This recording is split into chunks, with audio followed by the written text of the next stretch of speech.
Hey, this is Chris with Destination Art, and today I am going to do a landscape. I got a new book. I got a new watercolor book. It's a Strathmore Visual Journal watercolor, and I decided for this one I was going to be a little bit more dedicated with my planning. So what I've done here on this first page, I actually painted I painted a painting that was not on camera. Can you believe it? Anyway, so I had this photo that I had actually stolen from somebody who had gone on a nice vacation. And anyway, so I took a snapshot of their post that they put on Facebook. I thumbnailed it, practiced some trees, and then I also practiced a couple of different techniques with painting styles. And then I went in and I started painting this. And of course I did the sky first. Well, I also got myself, where'd it go? Oh, I got myself a watercolor pencil. I actually got 3 watercolor pencils. I got a gray. I think it's a cool gray actually. I got a turquoise, a yellow, and then a magenta. And so my plan was to actually try a thumbnail and a sketch before I actually get started. Then finally I put in just a little bit of ink. So for my darkest darks here, since this is a silhouette, it's very hard to do a silhouette in watercolor because of the transparencies. So I actually used the pen and I sort of cheated and just got a little bit darker colors. So this isn't perfect, but it was kind of a fun exercise. Learning how to do the trees. I also did the palm fronds in a slightly different way. It was a different type of tree than I normally paint. So anyway, so there's that one. And then I took this picture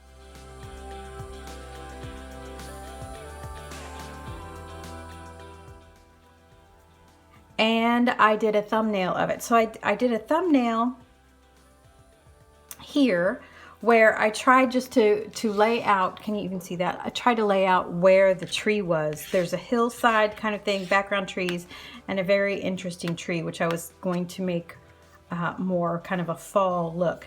Then there was this path, there's a driveway that goes in and a little fence. The other fence is kind of off to the side over here. And I didn't include it in the picture, which I could, of course, include it in the painting if I wanted. It's just where I framed it, where I went on this little journey, because, destination art. Yeah.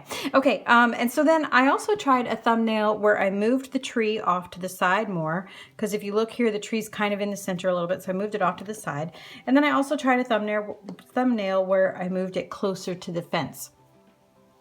I actually think I'm going to attempt this one with a little bit more distance between the fence and the tree. The tree is supposed to be my focal point. So that is where we're gonna get started, and I will catch you in just a second as I start drawing. Hello and welcome to the voiceover. So I didn't actually record when I was drawing with my watercolor pencil because I had actually, I tried to look at the reference photo on my phone, which is always a good idea, especially for me because I get kind of lost. So then I completely forgot my plan of moving the tree over and just drew it kind of the way it was. So, you never can trust me to follow through on the plan that I start out with, but hey, it's an artist thing. So I put in a sky and I made sure that the sky was pretty light. And then I started putting in the first layer of grasses with sort of a muted green. So I added a little bit of orange to the green to make it less bright because my green is extremely bright. And then I started building up different areas in the painting. So I'm trying to paint with more steps, if that makes any sense. So since I am challenged, let's see, how can I say this nicely? I am sort of a lazy artist, I think it is. I love art, I love making it, but sometimes a lot of the details just overwhelm me, and I'm trying to get better, and I'm trying to become a more mature artist and develop my skills. So actually was cleaning up some extra water there that was in the sky.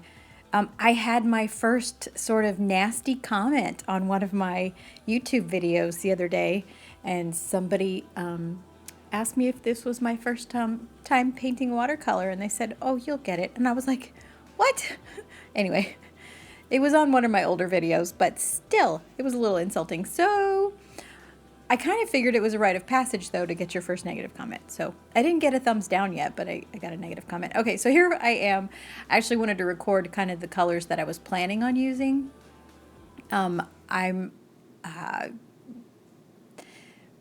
Let's see. Since I'm using this palette, the CMY palette, I am trying to mix more, and so I wanted to have a record kind of the colors that I was planning on using. And so I have the muted blue for the sky, and then some different shades of green and some oranges for this. Anyway, back to the painting. I mixed up some colors because mixing neutrals and mixing browns with this palette can be rather challenging. So I did make a color that I thought was pretty decent for the fence post, and once again, I was trying to get a little bit more details with that, so you'll see how it progresses. Then I moved on to the background trees, and it's just some filler information in the back. And I chose kind of a, since it's almost fall when I took the picture, I chose sort of a, it's sort of a light orange with some green in it. That's my dog in the background. She is barking at squirrels that are in the backyard. Anyway, I did struggle because of the amount of water that I had on my brush. If you'll notice the hillside, in the picture, it's actually quite, there's a highlight on the top of the hillside, but the way I painted the grasses, I had too much water on my brush, and so when I first laid in a yellow line to sort of represent the highlights, but then I added some green on top of it, next to it. And when I did that, the green had too much water in it, so then the pigment rushed.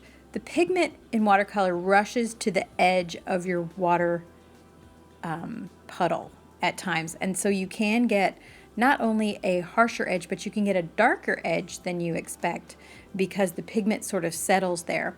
So that is a rookie mistake that I made, but I tried fixing it and sort of incorporated that dark line back into the tree line and tried to add in another highlight here in a second, which you'll see.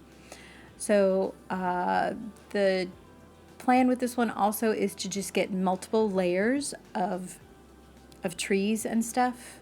I don't have the drawing exact with everything that's going on in the back. Also wanted to give an indication of the little driveway that was going in, which is what I'm working on now. So yeah, actually, I kind of like how this painting turned out, which is interesting for me because after Inktober, I had absolutely no confidence at all. And I thought Inktober was going to increase my confidence, and it actually sort of decreased my confidence. And it was partially because I felt very tired toward the last, and it was very hard for me to actually draw. My hand was shaky. I was hungry a couple times. I had moved my desk around, and so I didn't know where everything was. It was just very stressful. Anyway, so here I am finishing up in my road to maturity, my artist maturity, watercolor maturity, I don't know. Part of my challenge is laying enough details down with the paint and also having too much water on my brush. So I see some people's paintings and they seem to manage the transparency better than I do. And with landscapes, it's really challenging because a lot of your strokes with watercolor can be transparent. And so for the tree that I'm putting down here, I think I put like 4 or 5 layers down actually to build up some detail on there. And it's practice. It's also a little bit of skill, practice, skill, kind of same things. It's also technique and style for how you like it. And so I'm still working on my style which ultimately to me is just the decisions you make, right? So style really just means your talent and how you represent it. So if you always paint trees in a certain way, that becomes a style. If you always do shadows in a certain way. Anyway, so just the decisions you make plus the skills that you have plus the way you paint stuff is your style. And I'm still searching for mine. Yeah, and I'm still practicing on trees. So yeah, I watch Emma Lefebvre a lot, and I love her stuff. And I was like planning the other day, I was like, forget it. I'm not going to do landscapes anymore because my landscapes suck. Anyway, and I just need to practice. So I need to be nicer to myself. If you're an artist who needs to be nicer to yourself, leave a comment below. Okay, so let's see, where are we in the painting? I'm rambling a bit, working on, the darker part of the fence post. I was actually really happy with kind of how that turned out. And here I'm trying to add darkness to the bottom, and my hand is still a little shaky. And I think it's partially because I'm trying to maybe go too fast. I don't know. So adding some more details. So I've decided on this one to really just add more details in layers kind of thing. And I was at first going to draw in tree trunks and everything, but then I used the same dark color that I made for the fence post and a flat brush, and I just put in some branches. I didn't stress about it too much. I did think they might have turned out too dark, but then I added some, tree shapes on top of it so that it would kind of bring those forward a little bit, and the rest of the color that was there would represent trees that in the background. You see, I tried to lift up some color there with a paper towel. Which my last video, I was blotting up some color and my paper towel was dirty because I was too lazy to go upstairs and get a clean one, and I actually deposited some color when I wanted to lift up color. It was pretty bad. You should go back and watch that video and see. Anyway, reminder, like and subscribe. Yeah, that'd be great.